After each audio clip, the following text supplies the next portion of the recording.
Okay, so let's talk through the overwhelming conclusion of the class is blue, answer number 4. So talking through these one at a time, more design patterns isn't necessarily better. In fact, the authors of the design patterns book specifically warn against trying to evaluate software quality by counting how many patterns are used. So the top statement is true.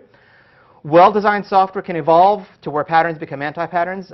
It surely can, and part of the entire motivation of Agile is embracing change, right? You accept that this is going to happen, and refactoring with tests as a basis is the way that you get yourself into the position to refactor your code so that you can get rid of the anti-patterns and reduce and replace them with good code. Applying design patterns too early is just as bad, potentially, as applying them too late. That's kind of a special case of the statement about needless generality. A design pattern, remember, exists because it captures commonality across a set of problems that have some similar structure.